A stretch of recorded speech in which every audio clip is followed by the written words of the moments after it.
Shalom, selamat pagi saudara-saudara jemaat Tuhan yang terkasih. Sungguh alangkah indahnya dan sungguh alangkah baiknya kita mensyukuri hari yang baru yang Tuhan berikan serta penyertaan Tuhan semalam. Berjumpa lagi bersama Rehat Gereja Toraja Jemaat Tangerang di hari Jumat 19 April 2024. Sebelum kita membaca merenungkan firman Tuhan, mari kita bersatu di dalam doa. Kita berdoa.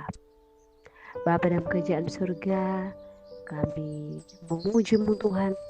Kami bersyukur menyanyikan kasih setia Tuhan dalam kehidupan kami. Kami bisa masuki hari yang baru ini, pagi yang indah yang Tuhan anugerahkan.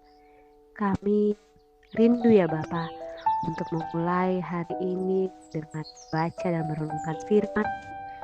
Tuhan, kami memerlukan firman-Mu sebagai suluh dan pedoman bagi langkah kami ya Tuhan dalam menjalani hari ini.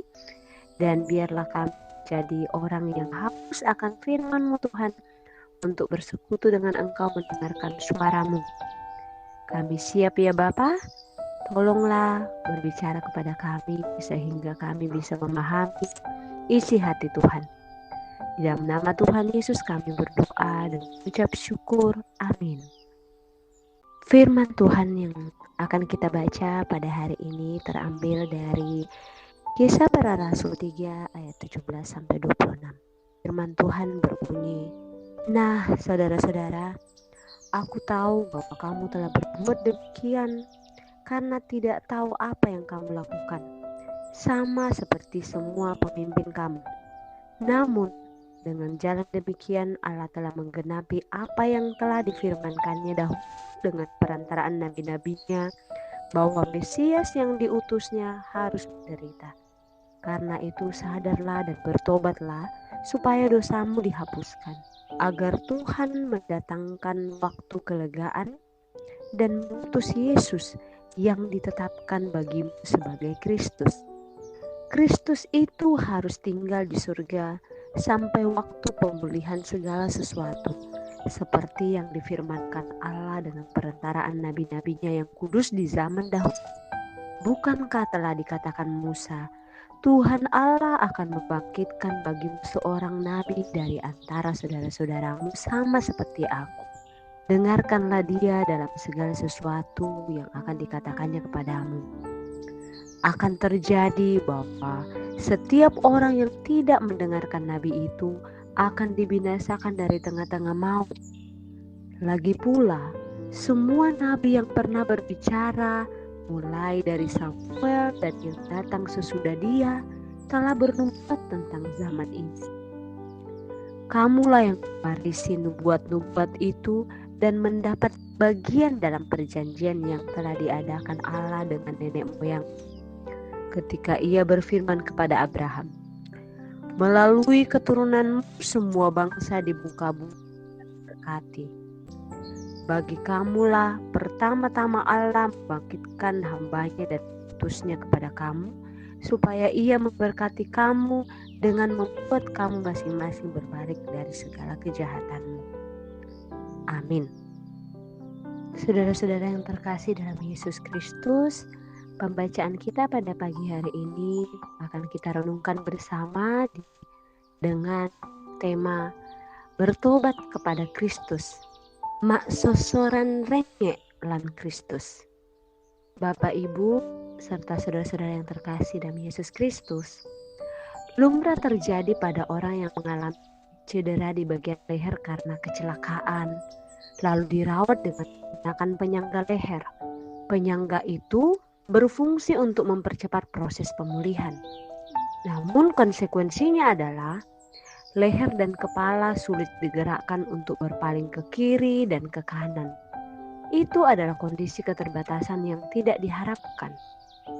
Artinya yang ideal adalah leher harusnya tanpa penyangga untuk membuat orang tersebut bebas dan nyaman menggerakkan lehernya ke segala arah.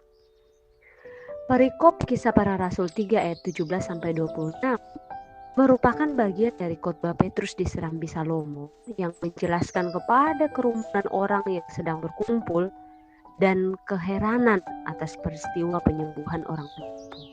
Dalam khotbah tersebut, Petrus mengajarkan bahwa Yesus adalah Kristus yang dijanjikan kepada para nabi, telah mengalami penderitaan bahkan kematian, dan bahwa mereka bersalah dalam peristiwa itu. Namun, hal itu mereka dan para pemimpinnya lakukan karena ketidaktahuan. Itu bisa kita lihat di ayat yang ke-17. Pengajaran tersebut jelas menusuk hati orang-orang Yahudi yang mendengarnya. Saudara-saudara yang terkasih, yang menarik dari khotbah Petrus ini adalah ia menjelaskan bahwa Yesus mengalami kematian itu untuk pemulihan mereka. Katanya, karena itu sadarlah dan bertobatlah supaya dosamu dihapuskan. Seperti pada ayat 19. Jelas, pertobatan artinya mengetahui dan mengakui kesalahan atas dosa-dosa kita. Hal itu membuktikan betapa besarnya kasih karunia Tuhan dalam pengorbanan Kristus yang telah menghapus dosa-dosa dunia. Karya Kristus itu menakjubkan dan membawa kelegaan jika kita berpaling kepadanya dan menerima pengampunan. Bapak, Ibu, saudara-saudara yang terkasih dalam Yesus Kristus, marilah kita melepaskan beban kita dan berpaling kepada Kristus. Amin. Kiranya firman Tuhan yang kita sudah baca dan renungkan bersama bisa menjadi rema dalam kehidupan kita dan menjadi suri dan pedoman setiap langkah kita. Mari kita berdoa. Terpujilah Engkau, Allah Bapa dalam kerajaan surga, yang kami puji dalam anakmu Yesus Kristus. Kami bersyukur untuk firman-Mu pada pagi hari ini ya Tuhan, yang kami bisa baca dan kami bisa renungkan bersama-sama melalui rehat ini. Kami bersyukur punya Allah seperti Engkau, dan kami pun bersyukur menjadi umat pilihan-Mu. Terima kasih untuk karya-Mu yang begitu besar menebus kami, menebus dosa-dosa kami Tuhan. Biarlah karya yang begitu menakjubkan itu dan membawa kelegaan itu bisa kami selalu rasakan Bapa, dan bahkan kami juga meresponi melalui pertobatan kami. Biarlah apapun yang kami lakukan Tuhan adalah suatu bentuk pertobatan sebagai respon kami Tuhan untuk karya keselamatan yang Kau lakukan Tuhan bagi kami. Biarlah kami benar-benar mengalami pertobatan itu. Biarlah kami pun belajar untuk berpaling kepada Engkau, dan kami bisa melepaskan beban kami, dan kami menerima pengampunan daripada-Mu.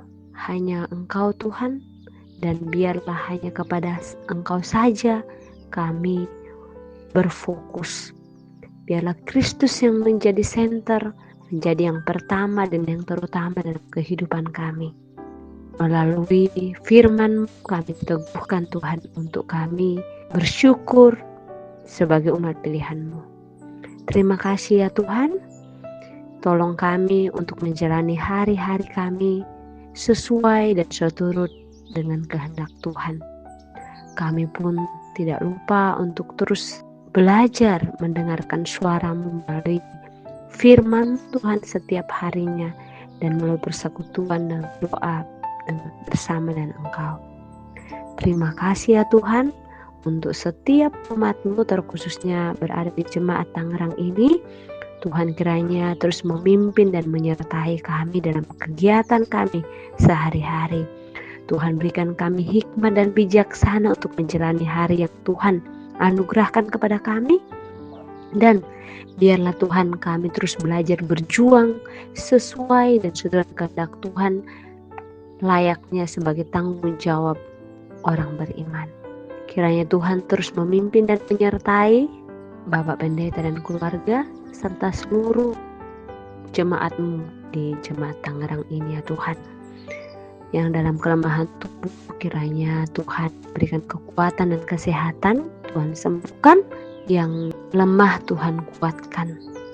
Yang kami terus di dalam berbagai pergumulan, Tuhan kiranya menolong kami dan menumbuhkan kami bahwa hanya Engkau sumber pertolongan kami. Hanya Engkau batu kami ya Tuhan dan keselamatan kami. Biarlah kami terus belajar untuk berpaling kepadamu, menjalani hari-hari, menjalani apapun yang Tuhan izinkan dalam kehidupan kami. Secara khusus lagi Tuhan, untuk menjalani sepanjang hari ini, apapun yang terjadi Tuhan ke depan, kami mau serahkan ke dalam tangan pengasihan-Mu. Kami percaya bahwa Tuhan yang bersama-sama kami menolong dan menuntun kami. Kami serahkan seluruh hidup kami ya Tuhan. Di dalam nama Tuhan Yesus kami berdoa dan ucap syukur. Amin. Demikianlah rehat kita pada pagi hari ini. Selamat beraktivitas. Tuhan Yesus memberkati.